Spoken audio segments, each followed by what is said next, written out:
आजकालच्या मुलांचा एवढा शो ऑफ चाललाय की त्यांना कळतच नाही ते काय करतायत. Just they are wasting their time for show off only. त्यांच्याकडे जे नाही आहे, ज्यासाठी ते लायक नाही आहे, त्या गोष्टी ते आणण्याचा प्रयत्न करतात, लाईफमध्ये दाखवण्याचा प्रयत्न करतात. जसं गाडी असेल, आयफोन असेल.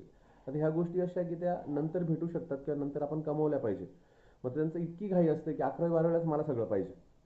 मग ती जी प्रोसेस आहे अभ्यासाची ती काही त्यांची झालेली नाही. एक छोटीशी गोष्ट सांगतो. एक कावळा असतो आणि त्याला असं वाटतं की त्याने खूप सुंदर दिसावं, छान दिसावं. मग त्यासाठी काय करतो, तो खूप पावडर लावतो आणि तो कावळा गोरा होऊन जातो, म्हणजे एकदम सफेद दिसतो सगळ्यांमध्ये. आणि जेव्हा तो पार्टीला जातो कावळ्यांच्या, आणि त्या सगळेजण म्हणतात अरे फॉरेनचा कावळा आलाय, आणि सगळेजण त्याचं कौतुक करतात, खूप त्याला जवळ घेतात आणि म्हणतात अरे बापरे, कुठून आलेत, काय आलेत. मात्र तेवढ्यात पाऊस येतो आणि पाऊस एवढा जोरात येतो की त्याची सगळी पावडर वाहून जाते आणि सगळ्यांना कळतं अरे आपल्या हाताने नाही, आणि तो तोंडावर पडतो. त्याच पद्धतीने आपल्या मुलांचं होतं आहे आणि हे होतच राहणार आहे की ते जे काही रिलेशन्स बिल्ड करतात, जे काही शो ऑफ करतात, तर त्याला लिमिटेशन्स आहे ना, कारण शो ऑफ आहे. कुठेतरी ते तोंडावर पडणार आहे. मग त्याच्याऐवजी ह्या मुलांनी जर व्यवस्थित अभ्यास केला, 7 वर्षाची साधना करायची असते, म्हणजे 10वी नंतर 7 वर्ष व्यवस्थित तुम्ही अभ्यास केला, आयुष्यभर तुम्ही सेट होऊ शकतात.